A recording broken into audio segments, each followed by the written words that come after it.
It is raining. Welcome, guys.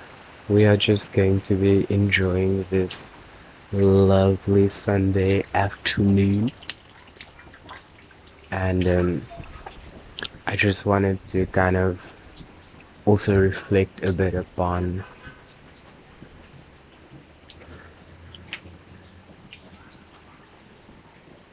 what it was kind of like getting into astrology from the vantage point of my moon, right? In tropical signs, my moon is in Scorpio, 29 degrees. So, as an Atmakarika and a moon rising chart, having that picture, in whole signs, Gemini is on the 8th, and therefore my Mercury and my Sun in the 8th, and my Venus in the 9th. There was a certain pattern to that I could see as per my Scorpio moon process, because from my inner feeling, seeing my Sun, my ego always kind of like transforming its mercurialities, right? And like that outwardly solar, inwardly corrosive quality of Venus through the 9th house in Cancer. And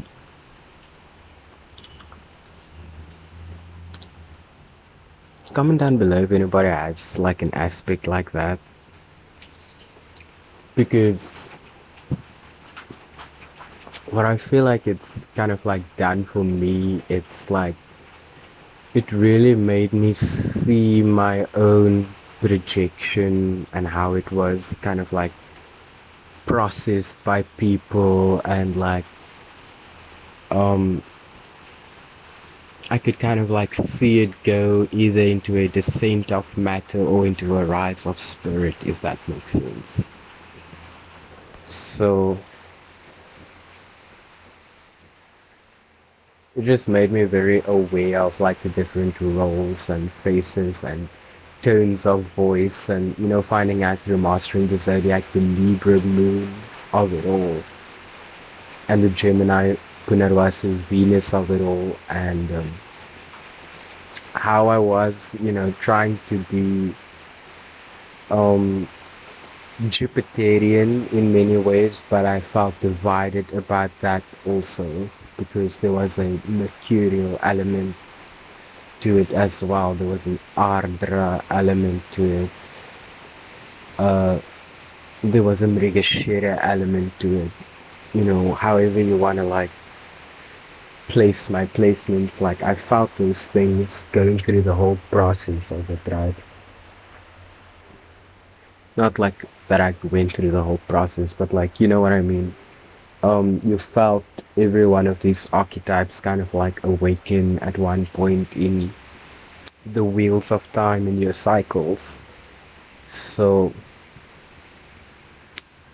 just in terms of thinking about how I saw myself at that point, where I kind of wasn't ready to own being a Sagittarius rising.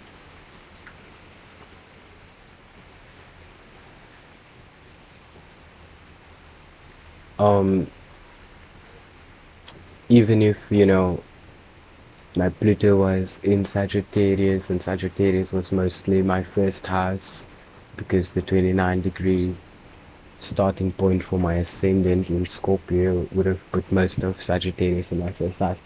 But part of me just never kind of like thought like, okay, Sagittarius, right?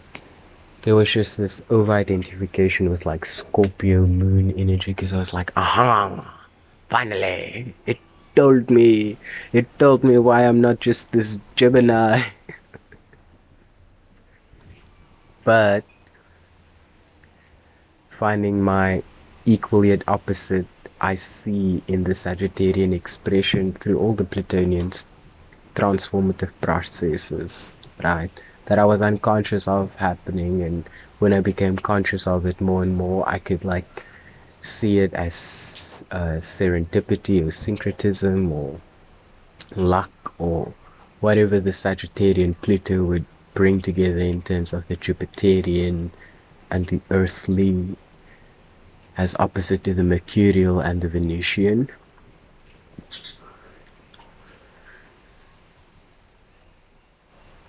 So there was this kind of grounding of my I am into reality where it's like I could see myself from many gazes. I could see this live theater and I was in it, right? Very Leo in the ninth house, awakening to that part of self, you know. But then learning the midheaven is in Virgo and the Lilith there and the Mars in the North Node, and having to attenuate for that through the Capricornian 10th house, climb, attenuating for the Leo 9th house, and not just, you know, allow it to degenerate towards the 7th house into some mercurial Sun ego expression Gemini, and then the Mercury goes into the 6th house, or Virgo mutating Gemini, like so it's like not an exalted Aries Sun Navamsha Padav Gemini type of expression. So what my astrologer said about like telling intellectual stories, right? I'm trying to find my niche with that. I'm thinking about like maybe for example, I was thinking of Tangled and what I could talk about. Tangled movie, that movie meaning for me, Mother Knows Best, right? The Devouring Mother, all of those things. But then I'm also like, oh, my Venus ninth house, compassion, cancerous, Cancerian, Ashlesha, wanting to keep the secrets protected and beautiful and unto myself like a treasure box. And I'm just like, what should I do? You know? But then I'm also thinking of like, okay, there's Shrek and like how you felt like an ogre, like the Punarvasulu video, or there's Quasimodo or Princess Donkey Skin, or all of these other fairy tales that you've kind of like seen parts of your chart in, you know, like with your Ashlesha, Venus, and like Snow White. You know, you've seen these various little fractals that you can now like expand upon and personalize. And can you simultaneously then build the library through referencing those videos, referencing your little glimpses of self-discovery? Can you like get clips from those videos without copyright infringement? All of these types of things I'm trying to now like figure out, right? Because I mean I've like seen YouTube for years now, and I know there's a kind of like behind the scenes code for all of this, and I'm just trying to like have a ethical approach to all of that. So yeah, you know, some of my videos I feel like maybe I'm like having inappropriate screenshots or like my artworks or like whatever, so I feel like I'm gonna delete all my stuff, but I'm also like, don't, like it's part of the process. But I just like, I don't want anything more harmful and bullshitty to be out there, you know. But at the same time, if me having to kind of like be this scarab out of the dung, well, maybe that's also part of it, you know. Like you need the compost for the composition. You need the like the polyfiller and the background and the all these different layers before you have a final masterpiece of a painting, right? So I'm just trying to see these things compassionately as I'm building with the Saturn in Pisces, because me needing to build a proper root and foundational definition of myself because I have Pisces in my IC fourth house placement with Ketu there.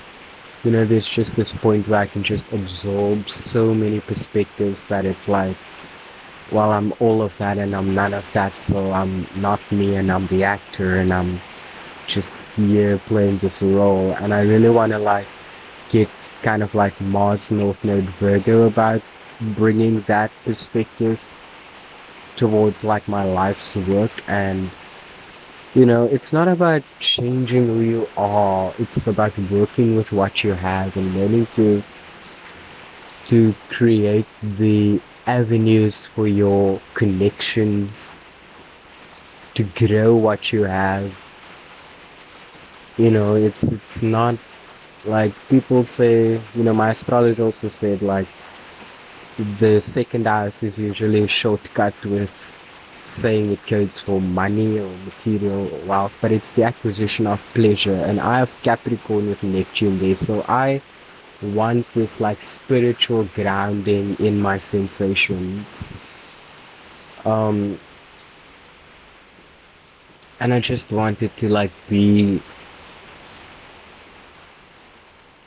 like, I know it's gonna be transient and it's gonna dissolve and it's going to be like Neptunian, right? But I value that, and I have to honor the fact that I value that. Somebody else has something else in their second house and they value that. Um, I value the spiritual, transcendental, everything sinks into the waters of it all.